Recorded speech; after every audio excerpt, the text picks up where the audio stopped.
Hey, salut Marc-André. Salut Jay. Je suis vraiment content. CF Moto vient juste de lancer officiellement son nouveau UForce 600. Oui, c'était un choquet de polychinelle. Hein? Ça faisait plusieurs mois que CF Moto World l'avait déjà annoncé. On l'avait depuis l'été d'ailleurs. Oui, c'est à mentionner que ça, c'est une unité de pré-production 2022. Ça fait plusieurs semaines qu'on l'a. Et on s'en sert, nous autres. On travaille avec, on fait toutes sortes de choses. Même que Jason est allé faire du bois. C'est au domaine du Canyon. Domaine du Canyon. On est chanceux parce qu'on peut faire travailler les machines différemment. Puis je suis quand même chanceux parce que je peux exploiter des utilitaires différentes marques dans un endroit qui est privé. On va mettre une belle de foin en arrière et dire qu'on travaille, mais nous autres, on travaille avec. C'est ça qui est le fun. J'aime l'image de la balle de foin. On n'avait pas de régime, de test avant pour des utilitaires. On les prenait juste des sentiers. Puis là, à cette heure, on est confiant à Jason pour... Je peux vous dire que dans le bois, là, comme ce UForce 600-là, OK, oui, il y a une capacité de remorquage de 2000 livres, là, sauf que dans le bois, on n'a pas nécessairement une pesée. Puis on charge intelligemment, mais on ne charge pas nécessairement avec le poids exact qu'on connaît. Ben, en tout cas, pas de pesée, on y va intelligemment, puis c'est juste ça. Marc, ce que j'aimerais que tu me dises, parce qu'on pense tout le temps des machines de 1000cc, ces choses-là, on veut tout le temps le gros. Quand on parle du UForce 600, plus petite cylindrée versus le 1000, tu sais, c'est quoi les avantages que j'ai à acheter un 600, UForce 600, mettons, au lieu d'un UForce 1000? T'sais, parce que plus c'est gros, plus c'est beau. Oui, premièrement, c'est une question de budget. Là. Okay.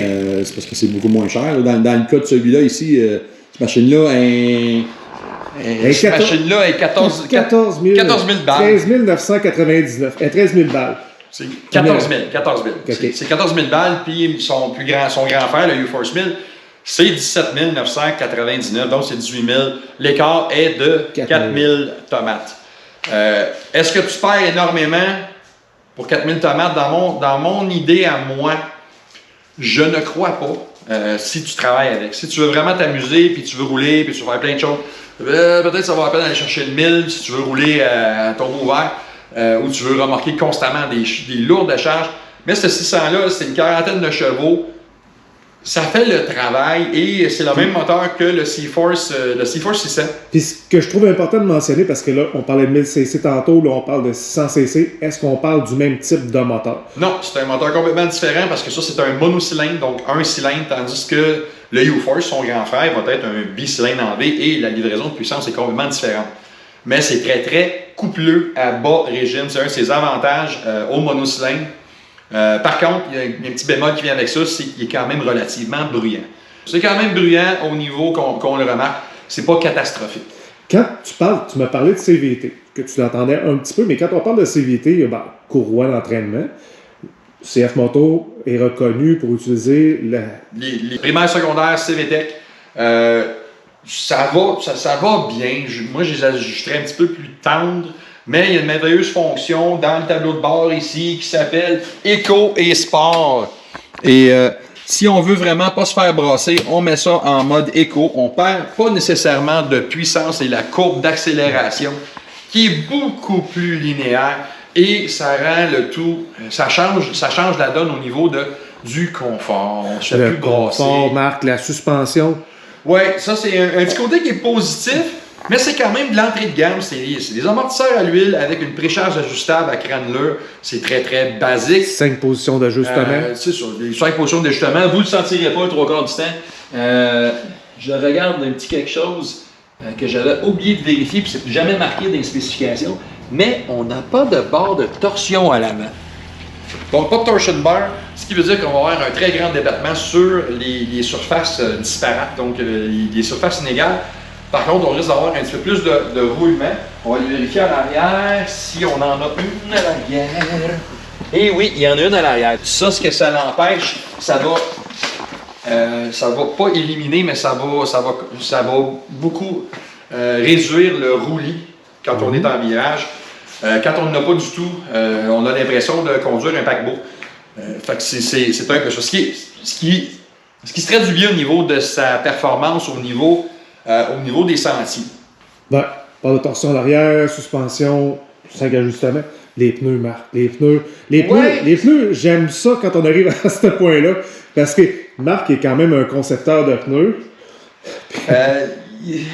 OK, on est chaussé sur le 12 pouces. On est sur le 12 pouces, sur des jantes de 12 pouces. La hauteur des pneus, c'est du 25 pouces. C'est 25-26 dans ce segment-là. Tous les manufacturiers sont là-dedans dans l'entrée de gamme. C'est ces hauteurs-là. 25-8-12 en avant et 25-10-12 en arrière.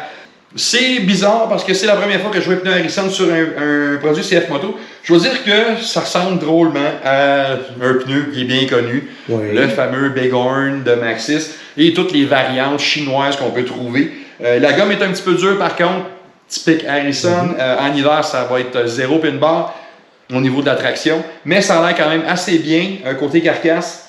Et moi, les kilomètres que j'ai passés derrière, je peux pas vraiment me plaindre, mais c'est correct, ça fait la job, ça vient avec, c'est pas plus cher, puis au moins, c'est un radial. Ça fait beaucoup de différence. Passant à d'autres choses, il y avait des inclusions. On avait un petit pare-choc ici qui était inclus, parce qu'on parle pas de ce pare-choc-là qui était rajouté. Il faut faire attention parce que CF Moto nous a envoyé des accessoires, et des accessoires originaux de CF Moto, ce que je commence à trouver bien plaisant, parce que c'était... Dans le passé, c'était un petit peu plus difficile pour les quadistes, les gens qui s'achetaient ces machines-là, de trouver des pièces dans le marché. Il y en avait, mais pas énormément. La sélection était limitée. Et là, maintenant, CF Moto s'en vient avec une gamme d'accessoires complète pour toutes leurs machines. Et cette machine-là, qui est une machine de pré-production, on a un pare-choc complet en avant. On a des protecteurs latéraux. Oui. On a le méga coffre. Qu'on a ajouté... qu'on a ajouté nous autres aussi. Et on a le pare-choc arrière qui sont des accessoires qui ont été ajoutés. Et aussi, on a reçu ça avant-hier. On a maintenant des pare-brises de pleine grandeur. Oui, monsieur. En avant et en arrière. Et ça va améliorer les choses, surtout pour l'hiver. On ne gelera pas. C'est quand même, la qualité est quand même très très bien. J'aime beaucoup les attaches et c'est du quick disconnect. Ça s'enlève en quelques secondes. C'est vraiment génial. Et vous remarquez que la cabine est profilée, justement, avec des indentations, comme la majorité des compagnies. Je veux pas oublier le treuil, Marc, parce que... Oui, ça vient avec. Et regardez ce petit bout de vidéo-là, parce qu'il est télécommandé. Et oui, ça, c'est le fun de la télécommande sans fil qui s'allume, qui s'éteint. Génial. J'avais oublié, c'est important, parce qu'on se pose tout le temps la question, la garde au sol, c'est quoi ce modèle-là? La garde au sol, c'est typique des utilitaires. On n'aura jamais des gardes au sol très, très élevés. On parle de 10 pouces et demi. C'est dans la norme. En général, c'est 10, 11 pouces. Donc, il est direct dans la norme. Ça fait la job. Il est 64 pouces de large en passant, 63,5. Côté carrosserie, CF Moto nous dit qu'on a des portes qui sont sur le côté des petites. Oui. On l'a pas sur ce modèle-là. C'est une unité pré-production. Et aux États-Unis, ils les déshabillent un petit peu pour jouer avec le prix. Donc, ils émettent ces espèces de choses inutiles-là qui sont vraiment laides. Le modèle canadien va avoir des demi-portes ici qui vont se fermer en plastique. Puis merci beaucoup, c'est beaucoup plus appréciable. Ce que j'ai aimé aussi, ce que je trouve cute puis pratique, là, c'est que le haut se lève. Parce que ça, là, déjà là, allez commencer à laver ça, laver le radiateur en avant. L'accessibilité à l'avant est exemplaire, il n'y a pas personne qui a autant d'accessibilité que ça. Et à l'arrière, quand on lève la benne, génial, on peut faire des ajustements de valve, on peut changer une courroie.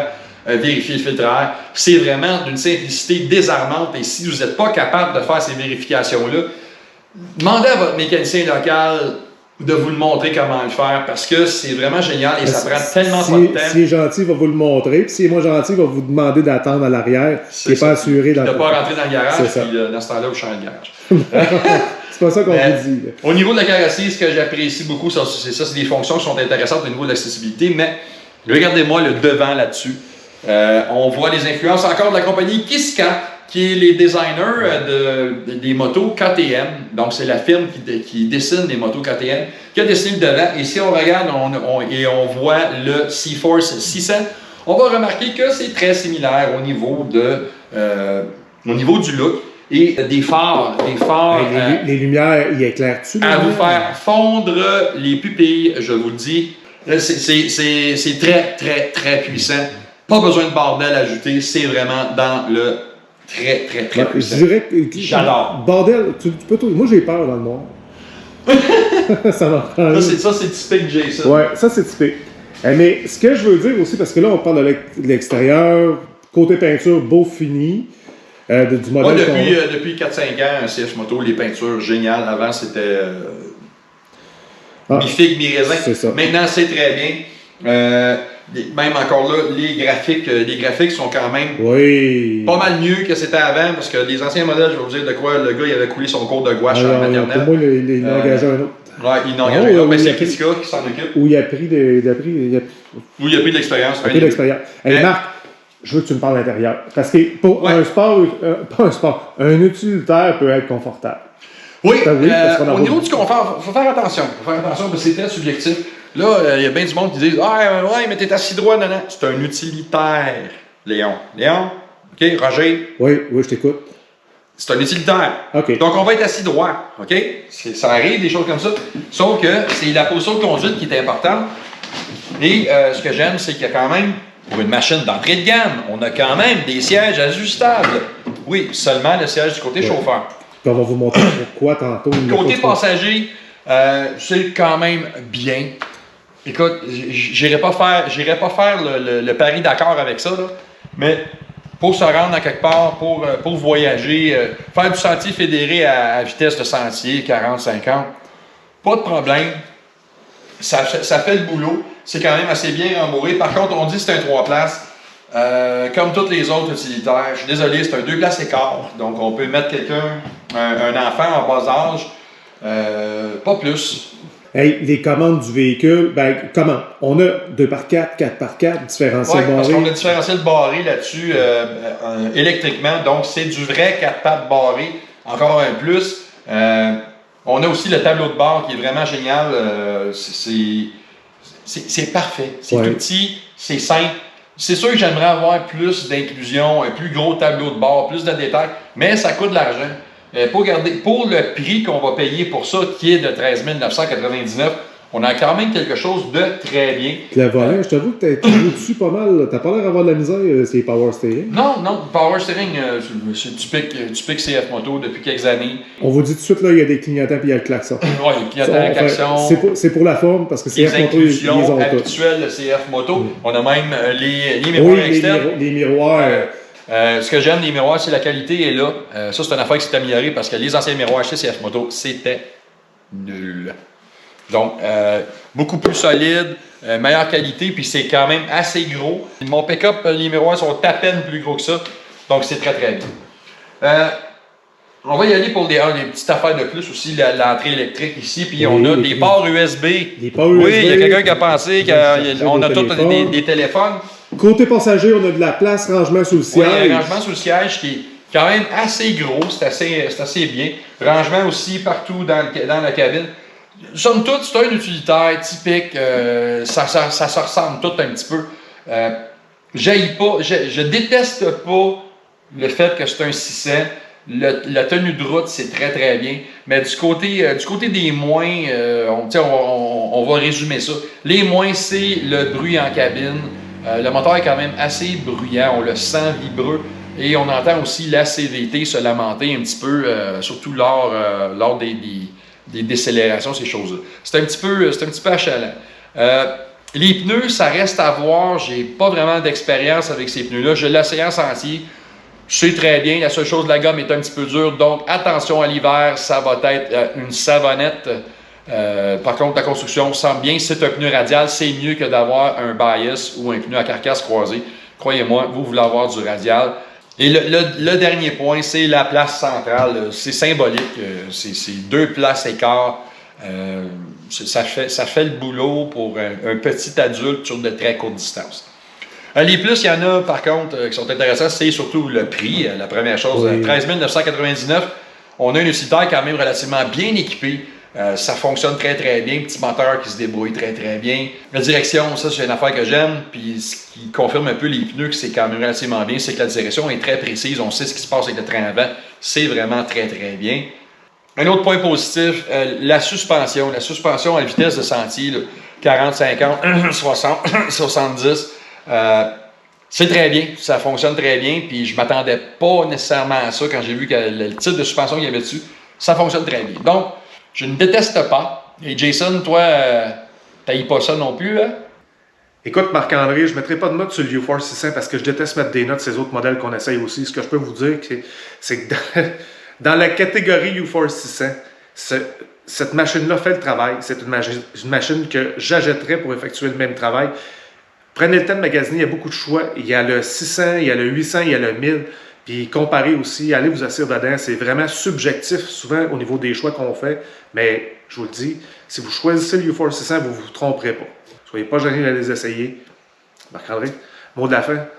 Le mot de la fin, c'est simple, c'est subjectif. Vous décidez ce que vous voulez. Allez faire un tour. Les modèles, il y a des modèles de Can-Am, Polaris. Faites le temps, prenez le temps de faire votre magasinage, faire le comparatif. Ce qu'on vous dit, dans le fond, ce que Jason vous dit, puis moi je vous dis, c'est que vous ne ferez pas nécessairement un mauvais choix en achetant cette machine-là. Ça va très très bien, ça fait la job. 14 000 balles, c'est dur à battre. Fait que, en parlant de dur à battre, prenez le temps de venir nous voir sur YouTube, abonnez-vous, likez, le pouce en l'air, c'est quelque chose qui nous encourage à produire des vidéos pour vous. Donc, abonnez-vous à notre chaîne et venez nous rejoindre aussi sur Facebook. Sur Facebook, c'est quadiste.net et on a un groupe qui s'appelle quadiste.net, quad côte à côte. On est plus de 20 000 là-dessus. On est une méchante gang, puis c'est le fun parce qu'on échange beaucoup d'informations. Et vous pouvez aussi, c'est ça, prenez le temps de voir la vidéo, parce que là, il y a une petite boîte ici là, qui apparaît, là, puis là, vous pouvez aller voir une autre vidéo. Parce que moi, c'est Marc-André, lui, derrière la caméra, c'est Jason, et on est quadiste.net, et nous autres, ben, on s'en va chercher une autre machine pour se faire du fun.